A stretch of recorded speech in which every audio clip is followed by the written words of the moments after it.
Welcome to G3 media. న్యూఢిల్లీలో BC సంక్షేమ సంఘాల ఆధ్వర్యంలో బీసీ డిమాండ్లపై మెరుపు ధర్నా నిర్వహించారు. ఈ సందర్భంగా జాతీయ అధ్యక్షుడు జాజుల శ్రీనివాస్ గౌడ్ మాట్లాడుతూ కేంద్ర ప్రభుత్వం బీసీ సమస్యల పరిష్కారంలో విఫలమైందని అన్నారు. దేశవ్యాప్తంగా జరగనున్న జనగణనలో బీసీ కుటుంబాలను కూడా లెక్కించాలని డిమాండ్ చేశారు. బీసీ కులగణనపై పార్లమెంట్లో ప్రత్యేక చర్చ జరపాలని చెప్పారు. చేపట్టాలి చేపట్టాలి చేపట్టాలి చేపట్టాలి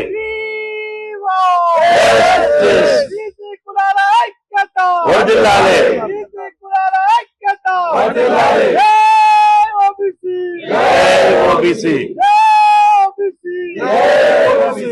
వైఖరి అందరం బీసీలపై కేంద్ర ప్రభుత్వ నిర్లక్ష్య వైఖరి బీసీలపై కేంద్ర ప్రభుత్వ నిర్లక్ష్య వైఖరి పోరాడుదాం కేంద్ర ప్రభుత్వానికి వ్యతిరేకంగా పోరాడుదాం బీసీ వ్యతిరేక ప్రభుత్వానికి వ్యతిరేకంగా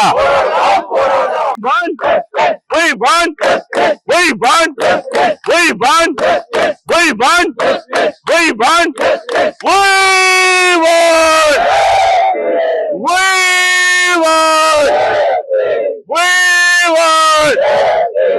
खबरदार बीसी व्यतिरेक कुल्लारा खबरदार बीसी व्यतिरेक प्रभुत्वमा खबरदार बीसी व्यतिरेक प्रभुत्वमा సంక్షేమ సంఘం ఆధ్వర్యంలో బీసీ డిమాండ్లను పరిష్కరించాలని ముఖ్యంగా రేపు ఏప్రిల్ 1వ తేదీ నుండి మేము చేసినటువంటి సుదీర్ఘ పోరాట ఫలితంగా దేశవ్యాప్తంగా మొదటిసారి ఏప్రిల్ 1వ తేదీ నుంచి దేశవ్యాప్తంగా కులగణన జరగబోతుంది. కులగణన ప్రారంభమవుతుంది. బీసీలకు కులగణన చేస్తాం, బీసీల యొక్క లెక్కలు తీస్తామని చెప్పి కేంద్ర ప్రభుత్వం నరేంద్ర మోదీ గారి మేము గొప్పగా చెప్పుకున్నాం.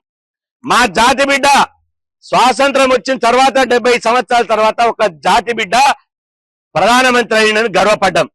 మొన్న ప్రధానమంత్రి నరేంద్ర మోదీ గారు 8632 రోజులు 8632 రోజులు ప్రజాప్రతినిధిగా పరిపాలించుండని చెప్పి ఇలా ఒక హిస్టారికల్ గా భారతదేశ చరిత్రలో రికార్డు బద్దలు కొట్టిండు.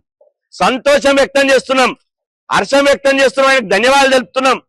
కానీ 8632 రోజుల్లో 8 రోజులన్నా బీసీల కోసం పనిచేయి, 8 రోజులన్నా బీసీల కోసం నిర్ణయాలు తీసుకో. ఒక్క కలంపోటుతోటి ఈ దేశంలో ఉన్నటువంటి అనేక సంక్లిష్టమైనటువంటి పరిస్థితులను, నోట్ల రద్దు గాని, కాశ్మీర్ సమస్య గాని, ఇంకోటి గాని ఇవాళ అన్ని సంక్లిష్టమైన పరిస్థితులకు నరేంద్ర మోదీ గారు పరిష్కారం చూపించింది కదా. మరి బీసీ రిజర్వేషన్లకు ఎందుకు పరిష్కారం చూపిస్తలేవు? ఈ దేశంలో బీసీలు పుట్టడమే పాపం అయిపోయింది. మా ఎస్సీ ఎస్టీలకు జనాభా ప్రకారం రిజర్వేషన్లు ఉంటాయి. అగ్రవర్ణాలకు కూడా ఈడబ్ల్యూఎస్ పేరుతోటి జనాభా ప్రకారం రిజర్వేషన్లు ఉంటాయి. జనాభా ఉండి కూడా హక్కులు లేకుండా బతికేవారు, రిజర్వేషన్ లేకుండా ఉండేవాళ్ళు. అదేవిధంగా చట్టసభల్లో ప్రాతినిధ్యం లేకుండా ఉండేవాళ్ళు కేవలం బీసీలే. ఆ బీసీలే ఇలా సామాజికంగా మీ మీద తిరుగుబాటు చేస్తాం. కేంద్ర ప్రభుత్వాన్ని మర్యాదగా చెప్తున్నాం. కేంద్ర మంత్రి కిషన్ రెడ్డి గారు, బండి సంజయ్ గారు, అదేవిధంగా బీజేపీ ఓబీసీ మోర్చా జాతీయ అధ్యక్షుడు లక్ష్మణ్ గారు వెంటనే జోక్యం చేసుకోవాలి. ఓబీసీ డెలిగేషన్ తీసుకుపోయి కేంద్ర హోంశాఖ మంత్రి అమిత్ షా గారిని, ప్రధానమంత్రిని కలిసి బీసీ కుటుంబాలను కూడా లెక్కలు ప్రారంభించాలి.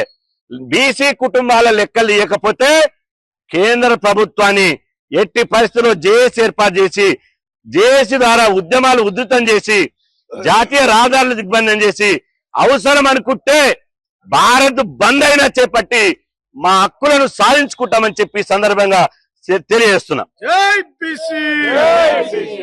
మన